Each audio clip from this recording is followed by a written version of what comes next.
नमस्कार।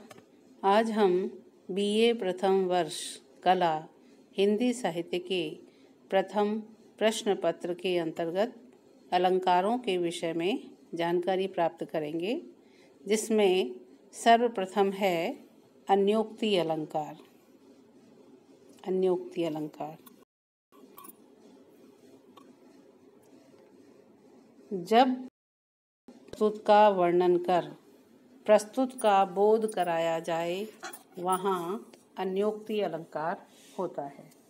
अर्थात जब किसी बात का सीधा वर्णन करके उसके समान ही किसी अन्य वस्तु का वर्णन कर उस वस्तु का बोध कराया जाए तो उसे अन्योक्ति कहते हैं। जैसे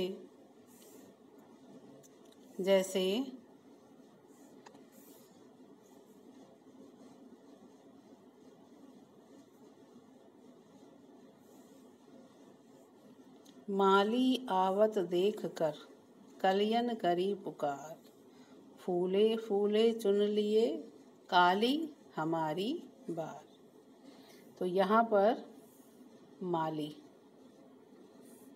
कलियाँ, तो इसका हम पहले सामान्य अर्थ समझेंगे कि माली आवत देखकर, यानी माली को आता देख करके कलियां करी पुकार। कलियां जो हैं पुकार कर रही हैं। किस लिए कर रही है? कि फूले फूले चुन लिए काली हमारी बार। ये जो खिले हुए फूल हैं उनको माली के द्वारा चुन लिया गया है, तोड़ लिया गया है। तो काली हमारी बार, कल हमारी बारी है, कल हमें भी इसी प्रकार से तोड़ लिया जाएगा। तो पहले तो यहाँ पर माली के संदर्भ में इसका अर्थ है। अब दूसरा, माली का मतलब है काल, यानी मृत्यु। तो माली आवत देखकर, यानी काल को, मृत्यु को आता हुआ देखकर कलियन करी पुकार। कलियन यानी जो युवा हैं वो पुकार करने लगते हैं। किस लिए कर रहे हैं?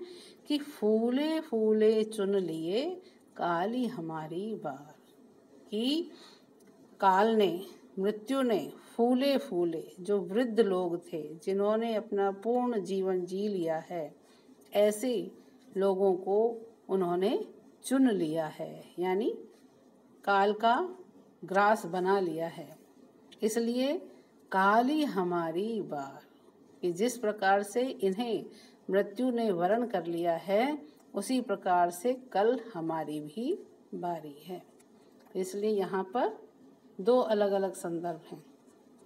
तो पहले तो सीधा सीधा इसका वर्णन किया है, फिर उसके समान ही किसी अन्य वस्तु का वर्णन करके वस्तु का बोध कराया है। बोध किसका कराया है?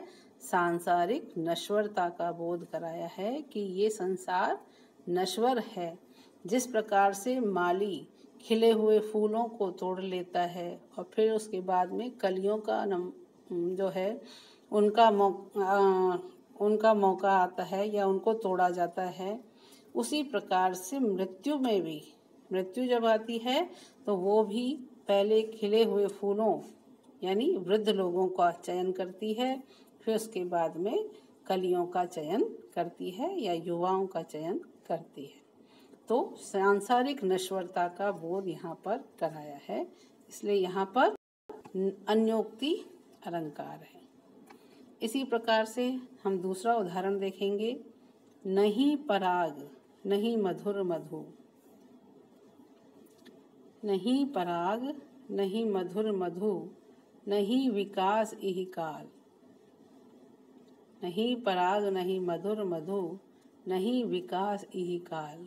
अली कली ही सो बंध्यो, आगे कौन हवाल। कि कह रहे हैं कि भंवरे को उस कली पर मंडराने से रोक रहे हैं जो कि फूल नहीं बनी है, उसमें मधु नहीं बना है। इसलिए उसी के संदर्भ में ही इस बात को कहकर के जो कवि है राजा जयसिंह रूपी जो अली है, भंवरा है, उसको वो समझाने का प्रयास कर रहा है कि वो कम उम्र वाली पत्नी यानी कली के प्रेम जाल में बंध रहा है या बंधे रहने की बात है, तो अब उसे सावधान हो जाना चाहिए।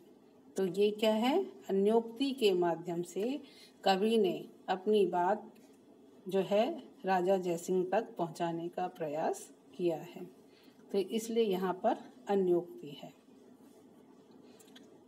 नहीं पराग नहीं मधुर मधु, नहीं विकास ही काल। कि अली, हे अली, कली ही सो बंध्यो, कि तू तो कली से ही बंध गया है, आगे कौन हवाल। तो आगे तो तेरा क्या हाल होगा या तेरी क्या दशा होगी, कुछ नहीं कह सकते, क्योंकि अभी इस कली में ना ही तो पराग है, ना ही मधुर मधु, और ना ही विकास ही काल। उसका अभी तो इस काल में उसका विकास भी नहीं हुआ है। तो हे भंवरे, तो उस कली से क्यों बंध गया है। तो इसलिए राजा जयसिंह को सावधान करते हुए उन्होंने अपनी बात उन तक पहुंचाने का प्रयास किया है। तो ये क्या है, अन्योक्ति अलंकार है। अब हम देखेंगे दृष्टांत अलंकार। दृष्टांत अलंकार कहाँ होता है, जहाँ दो कथनों में बिंब प्रतिबिंब का भाव हो, या पहले एक बात कह दी जाए और फिर उससे मिलती जुलती दूसरी बात कही जाती है, या उपमेय वाक्य के समर्थन में बिंबात्मक समानता बताई जाए, वहाँ दृष्टांत अलंकार होता है। जैसे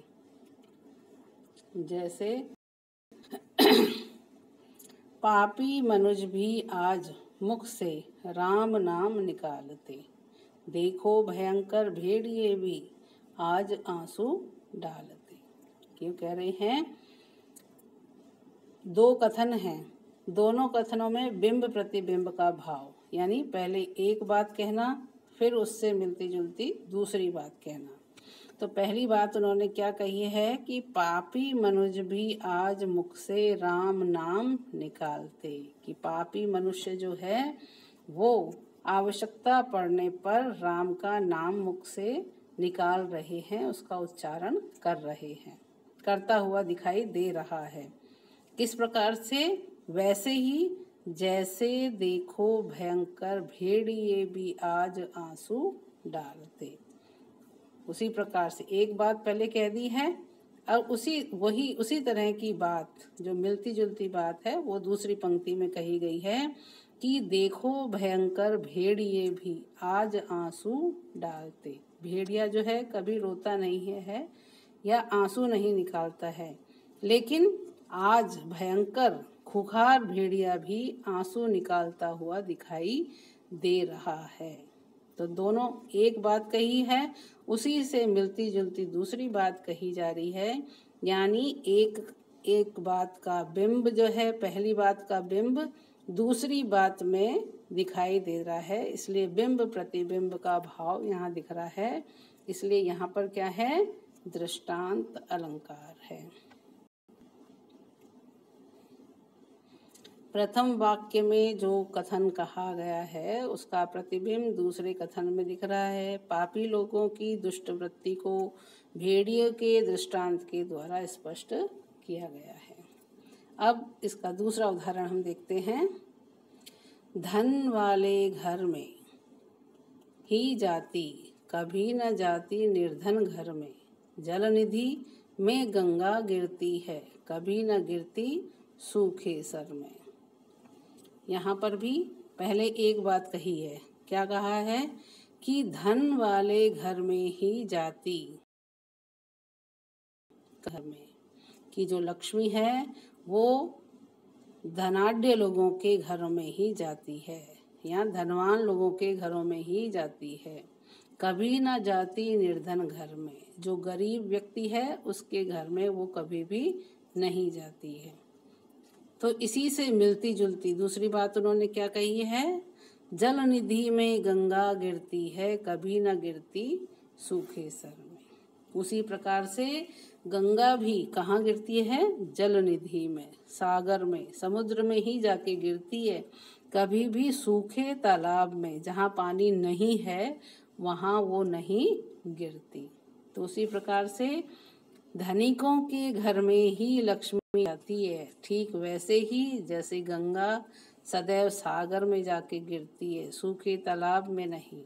उक्त दोनों कथनों में बिंब प्रतिबिंब का भाव है, इसलिए यहाँ पर क्या है? दृष्टांत अलंकार है। अब हम देखेंगे उदाहरण अलंकार। उदाहरण अलंकार किसी बात को कहकर, किसी बात के स्पष्टीकरण के लिए जगत प्रसिद्ध उदाहरण दिया जाता है तो वहाँ उदाहरण अलंकार होता है। जैसे जैसे जगत जनायो जिहि सकल, सो हरि जान्यो नाही। जो आँखिन सब देखिए, आँख न देखी जाही। कहने का तात्पर्य क्या है कि जिसने इस जगत का ज्ञान कराया, जगत जनायो, जिसने जगत का ज्ञान कराया, उसी ईश्वर को हम नहीं जान पाए। सो हरि जान्यो नाही, नहीं जान पाए। किस प्रकार से? कि जैसे आँखिन सब देखिए, कि जैसे आँखों से सब कुछ देखते हैं पर आँख न देखी जाही, किंतु व्यक्ति स्वयं अपनी आँखें नहीं देख सकता। इसलिए यहाँ पर क्या है? उदाहरण अलंकार। उदाहरण अलंकार क्या विशेष बात है कि एक बात को कहकर,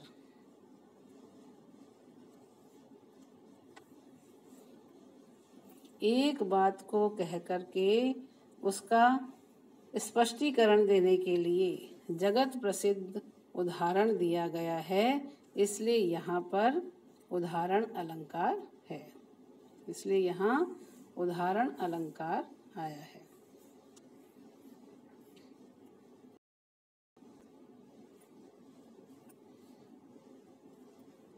आज के लिए इतना ही। धन्यवाद।